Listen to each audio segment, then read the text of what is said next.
네, 오늘은 세상에서 가장 무서운 말, 세상에서 가장 무서운 말이라는 제목으로 설교하도록 하겠습니다. 네, 세상에서 제일 무서운 말이 있습니다. 뭘까요?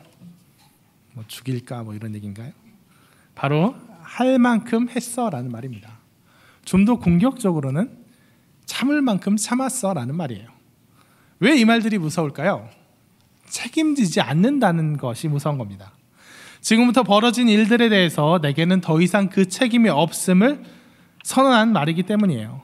이렇듯 일을 행하는 주체에서 그 책임을 면제해주는, 그 뒤에 숨을 수 있는 명분이 주어졌을 때 사람들은 정말 상상 이상으로 잔인해지고 단호해집니다.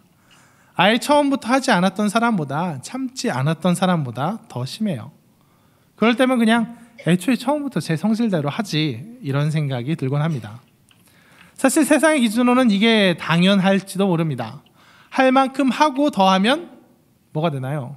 호구가 됩니다. 참을 만큼 참고도 더 참으면 만만해서 더 괴롭혀요.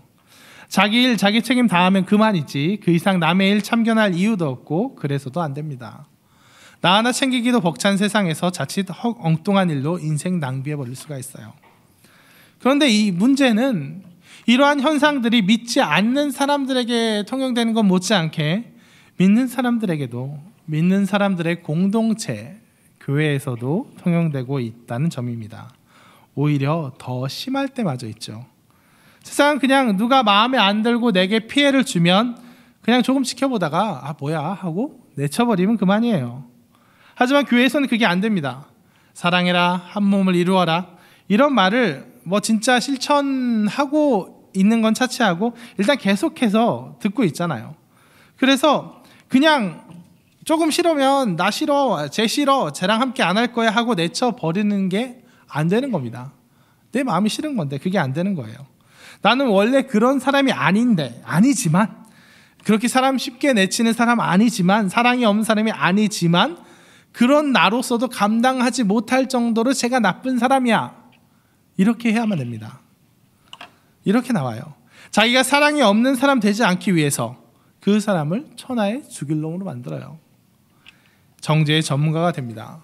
세상이었으면 차라리 제일 싫어하고 그만할 것을 믿는 사람은 그렇게 못하니까 오히려 제가 나쁜 놈이야, 이렇게 얘기하게 돼요.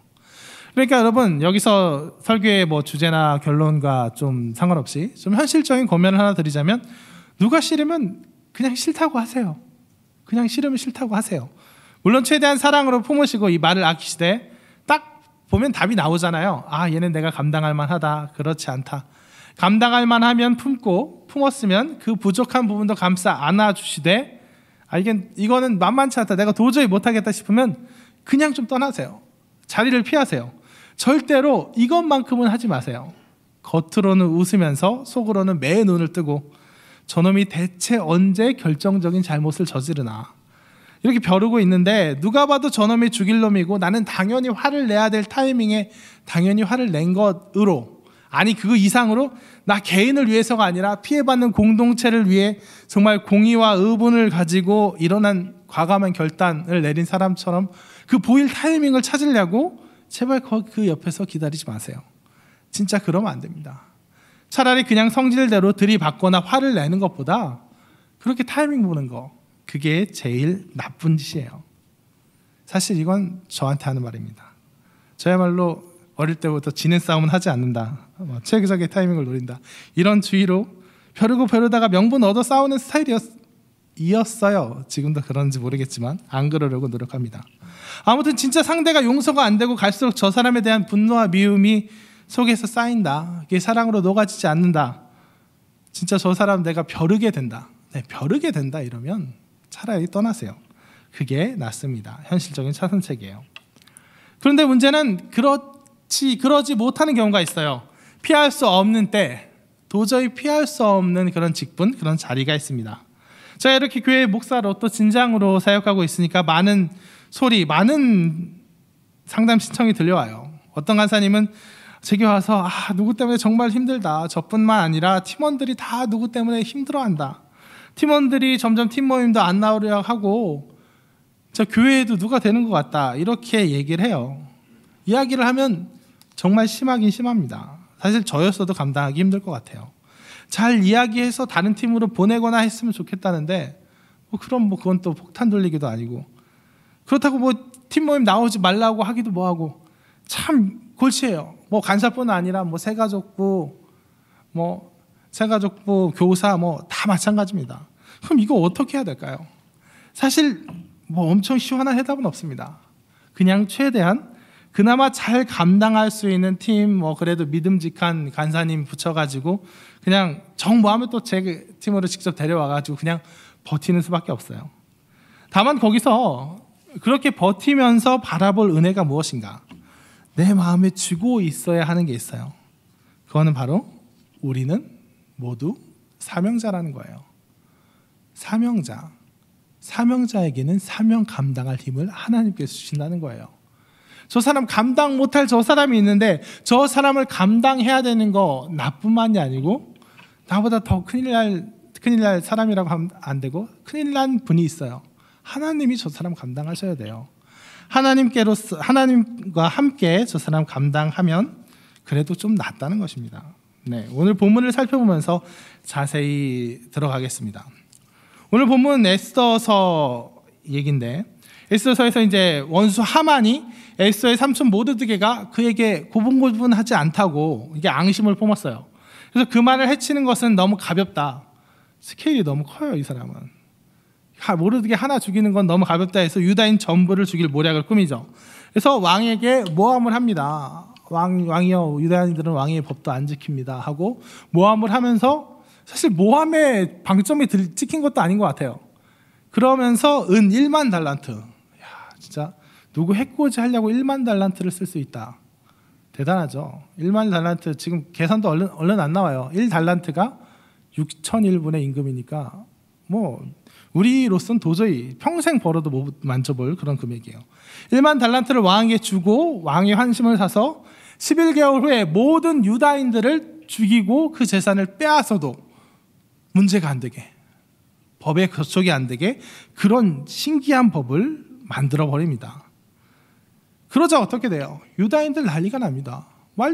11개월 후 누구든지 유다인이 있으면 죽이고 그 재산 뺏어도 아무런 문제가 없다 그러면 얼마나 공포스럽겠어요. 그러니까 이 말도 안 되는 처사에 유다인들이 삽시간에 공포에 빠졌던 부분, 이 부분이 바로 오늘 본문이에요. 유다인들은 공포에 빠집니다. 근데 특이한 게 있어요. 바사 땅에 당시 많은 유다인들이 살았고 그들은 그저 그들끼리 포로 신세로 머무는 게 아니라 사람들과 어울려 살았어요. 사회경제 여러 곳에서 활발한 활동을 하면서 살았음에도 불구하고 아무도 그들의 구원을 위해서 나서주는 사람이 없어요. 아무도 왕을 말려주는 사람이 없습니다. 왜 그런가요? 왜? 명분이 있어요. 바사의 법은 한 번 정해지면 바꾸지 않게 되어 있습니다. 왕의 조서에 인장이 꽝 한 번 찍혀지면 누구도 되돌릴 수 없게 되어 있어요. 그래서 사람들 아무도 안 나서주는 거예요. 유다인들이 마음이 달고 애달아서 평소 알고 지내던 고관이나 사람들에게 아무리 좀 구원을 탄원해도 그거 한번 정해지면 어쩔 수 없어. 이게 법이야. 돌이킬 수 없어. 그게 원칙이야. 그렇게 하는 거예요. 어떻습니까? 이 명분, 이 원칙. 한번 정해진 법은 변개할 수 없나니, 돌이킬 수 없나니. 악법도 법이다. 이런 소크라테스가 했다는 말도 있고 안 했다는 말도 있지만 법 집행은 물론 엄격하고 일관성이 있어야 되겠죠. 근데 이 명분, 법의 집행은 엄격해야 된다, 무거워야 된다, 악법도 법이다. 이 뒤에 숨어 있는 건 뭡니까? 사실 그 명분 뒤에 숨어 있는 건 뭐예요? 그냥 협잡질이에요. 그냥 뇌물 갖다 주면서 쟤 미워요, 죽이게 해주세요, 재산 뺏게 해주세요. 왕은 제대로 조사해보지도 않고 그래라 그럼 죽여라. 남의 나라 백성도 아니에요. 일단 포로로 끌려온 지도 오래돼서 이미 거기에 어울려 살고 있는 그의 백성, 그 왕의 백성 중에 하나의 유다인을 그냥 죽여라. 돈 뺏어서. 완전 야만의 극단이에요. 이 명분 뒤에 숨어있는 엄청난 야만성이, 명분 뒤에 엄청난 야만성이 숨어있다는 거예요. 에스더서는 사실 전반적인 어조가 되게 이렇게 되어 있습니다. 그들의 명분하고 대단한 걸 말하는 사람들을 좀 비우는 어조가 있어요. 1장부터 그렇습니다. 1장, 애초에 에스더서가 시작된 그 애초에 원인이 됐던 사건 뭐예요? 방탕한 잔치를 열던 아하수에로 왕, 막 사람들 부하들 불러가지고 방탕한 잔치를 열던 아하수에로 왕이 왕후 와스디를 불러서 사람들 앞에서 그 미모를 자랑하려고 합니다. 이거부터 사실 오버스러운 일이에요. 뭐 자기 아내를 그 술자리에 불러다가 뭐 기생도 아니고. 그 경망스러운 요구에 와스디가 거절을 하죠. 뭐예요 이거? 그냥 남편이 오버해서 불러냈는데 아내가 거절한 일이에요.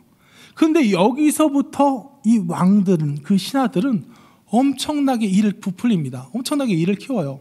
왕들이 사례를 아는 현자들에게 묻습니다. 규례와 법률을 아는 자, 지혜로운 자들을 모았으니 막 이렇게 써놔요.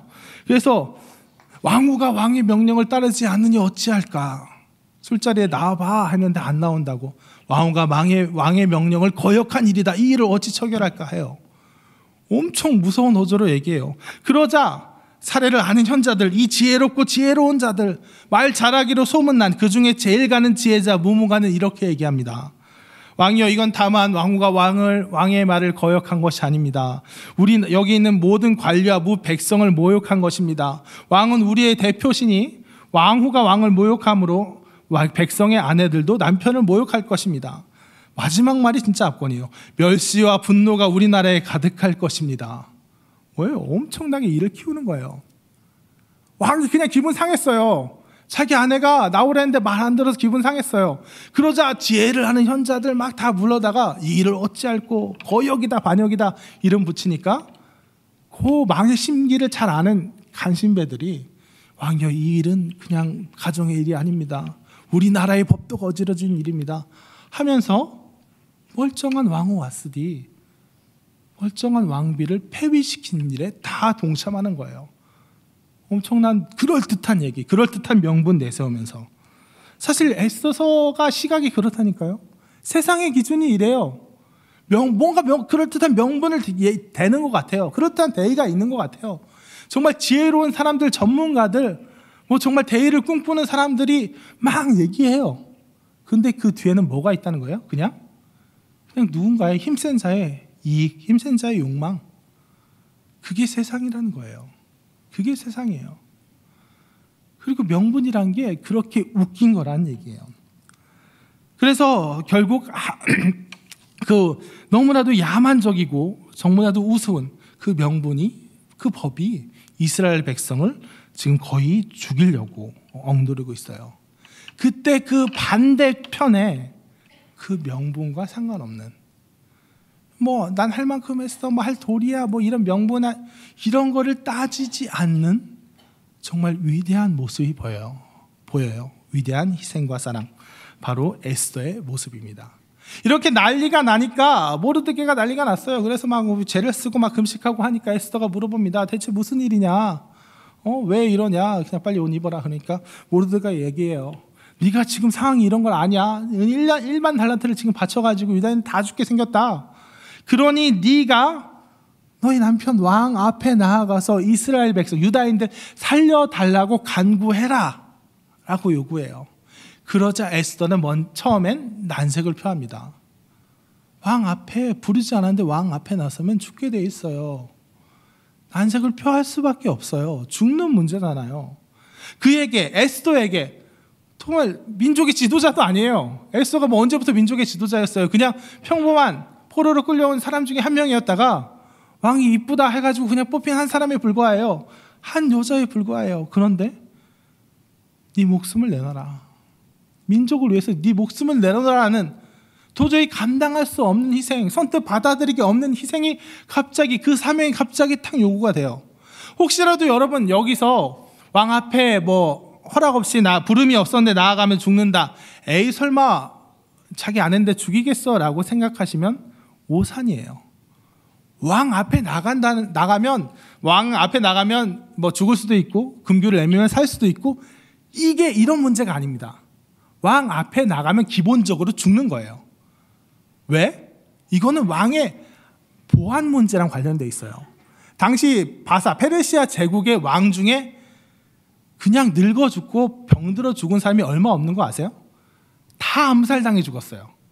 그래서 어떤 왕 같은 경우는 하도 암살을 많이 당하니까 자고 있을 때 암살 안 당하려고 신하들한테 내가 잠꼬대가 정말 워낙 사나워서 내 자고 있는데 누가 오면은 내가 자기도 모르게 칼을 빼서 죽일지도 모른다 이렇게 거짓말을 하고, 진짜 자고 있는데 그 노예 이런 사람이 입을 덮어주려고 오니까 그냥 죽여버렸어요. 사람들 무서워해서 목 다가오게 하려고. 그러니까 왕이 안 불렀는데 나간다, 이거는 그냥 왕 귀찮게 하면 죽을 수도 있다, 이런 수준의 문제가 아니라, 왕이 부르지 않았는데 나아가는 건 일단 그게 범죄인 거예요. 죽을 죄인 거예요. 왕의 안전을 위협하는 심각한 죽을 죄인 거예요. 근데 왕이 특별히 금규를 내밀어 살려주면 구원 받는 거예요. 그래서 에스더가 감당해야 될 그 위험은 그냥 근데 왕비니까 어떻게 한번 볼 수 있겠지가 아니라, 왕비인데도 불구하고 기본적으로 죽음을 각오하고 나가야 되는 문제인 거예요. 그렇게 죽음을 각오해라라는 모르드게가 얘기가 나오니까 에스더가 난색을 표할 수밖에 없죠. 내 민족을 위해서 내가 목숨을 그렇게 결심이 쉬워요? 그냥 머리로는 쉽고 입으로는 쉽지만, 진짜 그 사람 일찍이 나보다 먼저 그 왕비도 그냥 술자리 한 번 안 나갔다고 당장 폐위된 그 난폭한 사람인데, 그 사람의 목숨을 위협하는 행동을 하면서 내가 안 죽을 것 같아요? 무서운 거예요. 감당하기 어려운 거예요. 그래서 에스더가 난색을 표해요. 우리가 저 사람을 감당하기 너무 난색을 표하듯이, 그 정도 희생과 사랑 감당하기 어려워서 난색을 표하듯이 난색을 표합니다. 그럼 여기서 어떤 게 있을까요? 어떤 은혜가 있을까요? 어떤 은혜가 감당할 수 없는 사랑, 감당할 수 없는 희생을 에스더로 하여금 감당할 수 있게 할까요? 하나님의 계획이라는 거예요. 모르드게가 얘기해요. 모르드게가 네 혼자 궁중에 있어서 너만 살 거라고 생각하지 마. 네가 하지 않으면 하나님이 구원하실 거야 라고 얘기해요. 무슨 얘기예요? 이 문제가 우연이 아니라는 얘기예요. 이 문제가 그냥 어느 날 하만의 눈에 문득 모르드게가 뜨고, 하만의 눈에 모르드게가 어느 날 문득 들어오고, 하만이 그냥 마음을 잠깐 이상하게 쓰고, 그래서 이스라엘 백성이 우연히 고난과 어려움을 당한 그런 문제가 아니라는 거예요. 이 모든 일 하나님의 주관과 하나님의 역사 가운데 있다는 거예요. 여러분, 우리는 이 당시가 아니라 이 에스더가 어떻게 마무리되었는지 아는 우리는 이 사건을, 하만이 이스라엘 백성을 위협한 이 사건을 이렇게 해석할 수 있어요. 하나님이 유다인을 다시 유다인으로 회복한 은혜의 사건이다. 무슨 말이냐면, 당시 여기 나오는 유다인들은 어떤 사람들이냐? 포로로 끌려갔습니다. 포로로 끌려갔어요. 그리고 수르바벨 시대에 신실한 유대인들은 다시 예루살렘으로 돌아갔어요. 다시 예루살렘 돌려보내준다고 하니까 여기서 그동안 읽은 거 포기하고 돌아간 사람들은 다 돌아갔어요. 그러니까 어떻게 보면 열성군자들 다 돌아간 거예요. 그리고 남아있는 사람들이에요. 그러니까 피치 못하게 신실했는데도 못 돌아간 사람이 있겠지만, 기본적으로 이미 충분히 세속화된 사람들이에요. 유다인으로 정체성이 흐려지고 있는 자들이에요. 근데 그들에게 어떤 게 오는 거예요? 유다인의 정체성을 강요할 수밖에 없는, 유다인 다 죽인다. 그때 유다인이 나 유다인이었구나 깨닫는 거예요. 그래. 그때 다시 하나님을 찾게 되는 거예요. 어느새 저 메데와 바사의 신, 바벨론 다음에 바사의 신, 거기에 그냥 익숙해지고 그냥 현지화되고 똑같이 어울려 살면서 우상 숭배하던 그 사람들이 다시금 하나님께 부르짖고 하나님께 나아갈 수밖에 없게 만든 사건, 그게 바로 오늘의 이 사건이에요. 모르드게는 이 사건이 물론 어떻게 끝날지는 모르지만, 이 순간 이스라엘 백성을 향한, 유다인들을 향한 하나님의 섭리와 움직임을 느끼고 있었던 거예요. 그러니까 에스더야, 너 그냥 이게 우연한 사건이고 불운한 사건이고 그래서 네가 궁중에 있어서 그 불운을 피할 수 있는 거 이렇게 생각하면 안 돼. 이거는 분명히 하나님께서 움직이는 사건이야. 그래서 만약 네가 난 이거 감당할 수 없어요, 난 이거 힘들어요 하고 발을 뺀다면, 다시금 이 유다인들을 유다인 되게 회복시키시는 하나님의 은혜 가운데 네가 빠지게 될 거야. 끊어지게 될 거야. 유다인들은 결국 하나님이 하신 일이니까 결국 유다인들은 구원받을 건데 그걸 통해서 유다인들은 다시 하나님의 백성으로 거듭나고 너는 발뺀 너는 그 은혜에서 떨어져서 그냥 바사 왕국의 왕비로 불신자로 하나님의 언약 가운데 끊쳐진 백성으로 그냥 멸망하게 될 거야. 한평생 잘 살든가 말든가 그 후에는 심판만이 기다리게 될 거야 하는 이런 얘기예요. 그때 에스더 가운데 정체성이 회복돼요. 사명자로서의 정체성이 회복돼요. 네가 왕궁에 있는 아하수에로 왕의 왕비가 된 그 일이 바로 하나님의 이 역사를 위해서가 아니겠니? 하나님께서 지금 너를 들어 쓰시려고 기다린 게 아니겠니? 하나님이 다 세팅해 놓으시지 않았겠니? 하고 얘기한 거예요. 그러자 에스더, 내가 그냥 내가 감당한다고 생각했을 때, 이게 불운한 사건이었으면 이거 그냥 불운한 사건, 운 좋게 왕비가 된 에스더가 이걸 감당해야 되는 사건이라고 생각했으면 너무도 감당할 수 없는 이 희생, 감당할 수 없는 이 사랑이 하나님과 함께라면, 이 모든 일이 하나님의 역사 가운데 이루어진 일이라면, 하나님 계획 가운데 이루어진 일이라면 능히 감당할 수 있는 거예요. 죽으면 죽으리이다. 하나님이 책임져 주실 거니까. 하나님이 나를 정말 보호해 줄 수도 있고, 아니 하나님 책임져 주시면 죽어도 하늘나라 갈 테니까. 정말 조접하게 말하면 이렇게 되는 거죠. 그러니까 에스더 가운데 그렇게 감당할 수 없는 사랑, 감당할 수 없는 희생을 능히 또한 감당하게 되는 거예요. 그러니까 우리에게 주는 말은 이겁니다. 우리에게 주는 은혜, 우리에게 주는 인사이트는 이거예요. 내가 감당할 수 없는 자리가 있어요. 감당할 수 없는 사람이 있어요. 정말 우리 팀이, 우리 교회가 감당할 수 없는 그런 문제들이 있어요. 그런 문제들 가지고 제발 목사를 찾아오지 마세요. 주변 사람들을 찾아가지 마세요. 그래서 주변 사람 찾아가서 저런 사람이 있다. 내가 얼마나 힘들고, 내가 얼마나 괜찮고, 내가 얼마나 그 와중에도 잘 하려고 그러고, 그렇게 명분 쌓고, 어떤 면에서는 명분 쌓고, 어떤 면에서는 그렇게 하소연하면서 해소하고, 거기에 너무 골몰하지 마세요. 그건 아무 도움도 안 돼요. 목사가 뭐 해주겠어요? 그냥 힘드시겠지요. 네, 힘내십시오. 기도하겠습니다. 하고 한번 기도하고 까먹고 이렇게밖에 안 돼요. 하나님 앞에 들고 나아가세요. 하나님께서 여러분 간사로 세우신 거, 여러분 교회에 먼저 온 교회 고참이라면 고참, 섬기는 자로 세우신 거 우연인 것 같으세요? 그냥 어쩌다 그렇게 된 것 같으세요? 어쩌다 그렇게 돼서 그냥 그래 네가 잘 감당해 하고 하나님께서 내버려 두시는 것 같으세요? 절대 아니란 거예요. 정말 교회가 감당할 수 없는 사람, 우리 힘으로 감당할 수 없는 그 사람, 그 자리 우리에게 주어졌는데 그 모든 거 누가 계획하신 거예요? 하나님이 계획하신 거예요.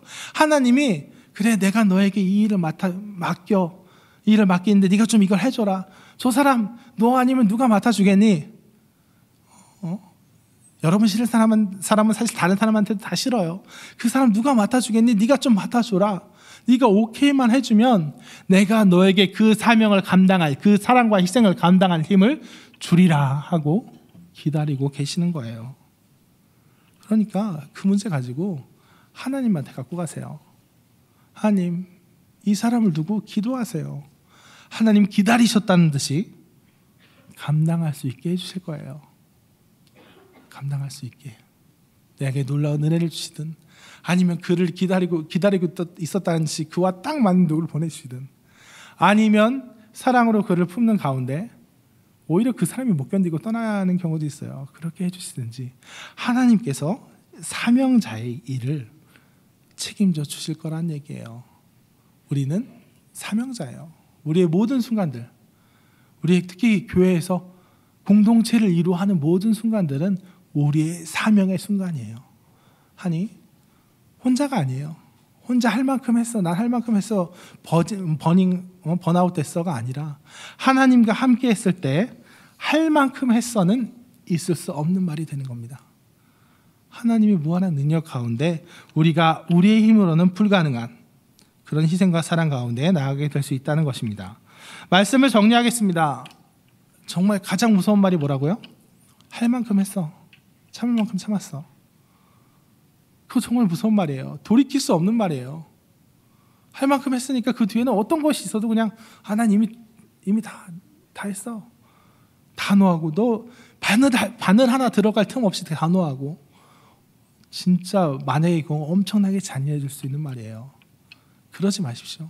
그렇게 될 때까지 기다리지 마세요. 차라리 그렇게 할 거면 미리 떠나세요. 하지만 그럴 수 없는 자리가 있죠. 하지만 그럴 수 없는 순간이 있죠. 또 그렇게 떠나고 하다 보면 뭐 결국 교회가 어떻게 되겠어요? 참고 사랑으로 품어야 되는 그런 요구, 그런 자리에 있을 때 어떻게 하시라고요? 사명자예요. 하나님의 계획 가운데 있는 사명자. 그러니 우리의 힘이 아니라, 우리의 능력이 아니라 하나님의 능력과 은혜를 구하시고 하나님의 사랑으로 그 희생을 감당하시라는 것입니다.